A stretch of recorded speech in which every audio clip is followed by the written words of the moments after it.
और पुराण स्टोरी सुहासारी कहानी सुहा पक्षीर चातुरी से राजा विजय सेन सुहा खूब चतुर आउ बुद्धिर मध्य से सुहा जाई बसी थाए राजकुमारी शैला उआस कांथरे राजकुमारी बड़ चालाक से सही सुहाटी को धरने को चेष्टा कला पाखक आसवा लगी सुहा को बहु प्रलोभन देखाइला सुहा राजकुमारी समस्त प्रलोभन कथा को बुझी सारी से राजकुमारी पाखक जाई ता हाथ में धरा पड़गला राजकुमारी जानी ये केवे साधारण सुहा नुहे ये कहार कथार पड़ी मो पाखक आसी अच्छी तो से दासी को डाकी कहले तमे माने अति शीघ्र छुरी आण ये प्रकृत में सुहा नुह मंत्र बल ये सुहा हो आसी राजकन्या शैला ठार एक शुणी सुहा ताकू बुझाई कहला आगो राज जेमा नहु अभिमना मोर कथा शुणु बारे शुणिले आनंद लागिब विनोद कर किंपा विचार मृत्युंजय मंत्र जानी अछि मोहि शिखिबाकु जेबे मन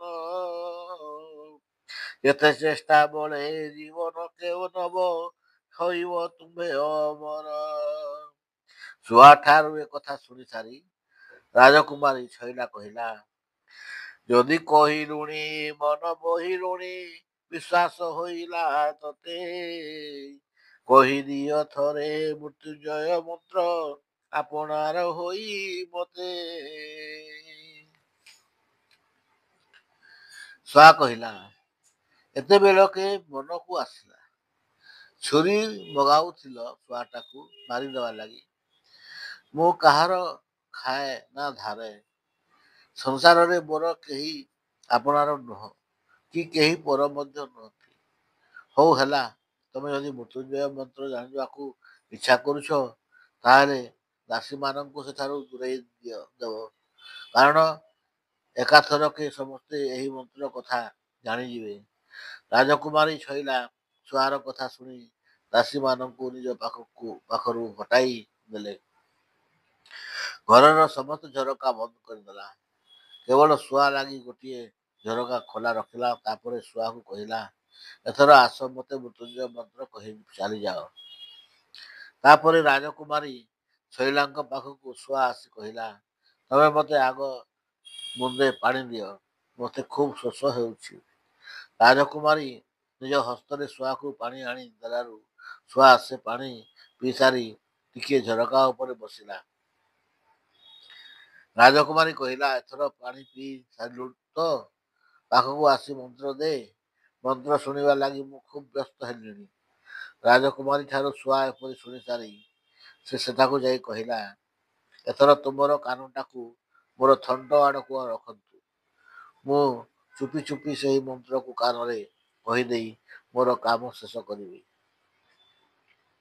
यापर राजकुमारी शैला मृत्युंजय मंत्र शुणवा लगी सुहाड़ को कान देखा प्रस्तुत हेलारू राजकुमारी कांधरे जाई सुहा बसिला यापर राजकुमारी कान रे मंत्र कहब कौन गारु पुलाए कामुड़ी मांस पुला ए धरी पलि आसला सुहा जाई राजा विजय सेन निकट में समस्त कथा कही खुशी हो गला विजय से कथा शुणी सुहा को धन्यवाद दे कहले आसंता काली आमे महेंद्र बेला देखी राजकुमारी शैला देश को जीवा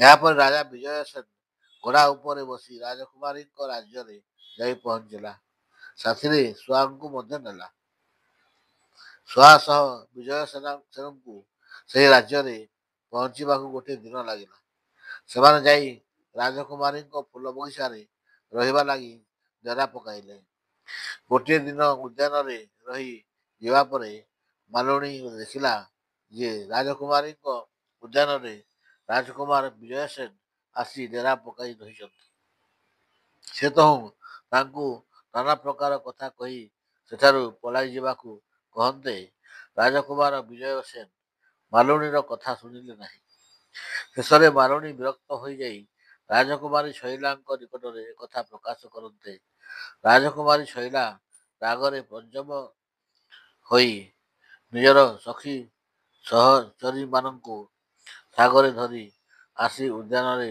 ପହଞ୍ଚିଗଲେ। ସେମାନଙ୍କୁ ଦେଖିବା ମାତ୍ରେ ବିଜୟସେନ ସହଜରେ ରାଜକୁମାରୀଙ୍କୁ ଚିହ୍ନି ପାରିଲା।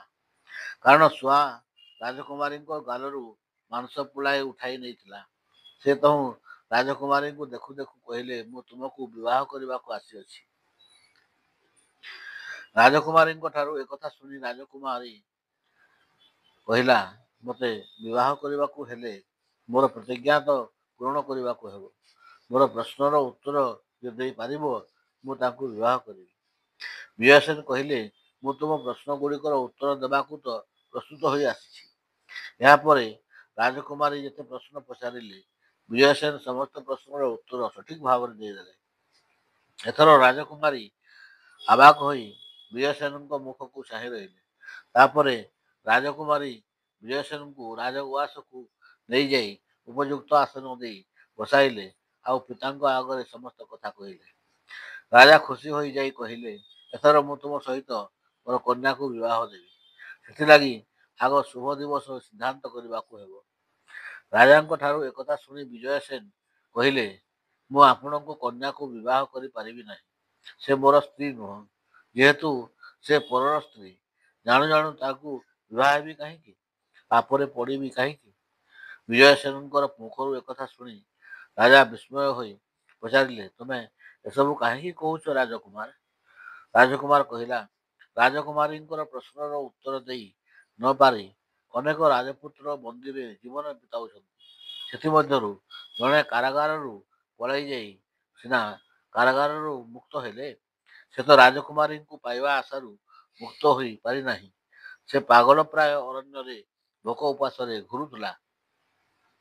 ପାରିଧି କରିବାକୁ ଯାଇ ମୁଁ ତାଙ୍କୁ ଏହି ଦୁର୍ଦ୍ଦିନରୁ ରକ୍ଷା କରି ଆଣିଲି। ଯଦି ପ୍ରତ୍ୟେକ ପ୍ରଶ୍ନର ଉତ୍ତର ଦେବା ପରେ ରାଜକନ୍ୟା ମୋତେ ବିବାହ କରିବ, ସେ ମୋର ହୋଇ ସାରିଛନ୍ତି। କିନ୍ତୁ ମୁଁ ଜାଣେ ଯେ ନ୍ୟାୟ ଦୃଷ୍ଟିରୁ ସେ ପଳାତକ ରାଜକୁମାର ରାଜକୁମାରୀଙ୍କର ପ୍ରକୃତ ସ୍ୱାମୀ ଯୋଗ୍ୟ। ଏହାଛଡ଼ା ମୁଁ ବିବାହିତ। ରାଜକୁମାରୀ ବର୍ତ୍ତମାନ ନ୍ୟାୟ ଦୃଷ୍ଟିରୁ ମୋର। ତେଣୁ ମୁଁ ରାଜକନ୍ୟାଙ୍କୁ ସେହି ରାଜକୁମାରଙ୍କ ସହିତ ବିବାହ କରି ଦେବାକୁ ଚାହେଁ। ଆଉ ମଧ୍ୟ ରାଜକୁମାରୀ ହାରିଯାଇଥିବାରୁ ଏହି କଥା ଉପରେ ଆଉ ଅଙ୍କୁଶ ଲଗାଇ ପାରିବେ ନାହିଁ। ତା ଛଡ଼ା ମୋର ଯେ ପ୍ରତିଜ୍ଞା ଥିଲା, ତୁମର ବିବାହ ନିମନ୍ତେ ରାଜକୁମାରୀଙ୍କର ସମସ୍ତ ପ୍ରଶ୍ନର ଉତ୍ତର ଦେଇ ରାଜକୁମାରୀଙ୍କ ସହିତ ତୁମକୁ ବିବାହ ଦେବ। ବିଜୟସେନଙ୍କର ଯୁକ୍ତିକୁ ସମ୍ମାନ ଦେଇ ରାଜା ନିଜର କନ୍ୟାକୁ ସେହି ପଳାତକ ରାଜକୁମାରଙ୍କ ସହିତ ବିବାହ କରିଦେଲେ ଓ ଯେଉଁ ରାଜକୁମାରମାନେ ବନ୍ଦୀ ଜୀବନଯାପନ କରୁଥିଲେ, ସେମାନଙ୍କୁ ମୁକ୍ତ କରିଦେଲେ। ଶୁଆ କହିଲା, ଏଥର ଶୁଣିଲୁ ତ ସାରି, ପୁରୁଷମାନେ କିପରି ପରୋପକାରୀ ତାହା ଦେଖିଲୁ ତ?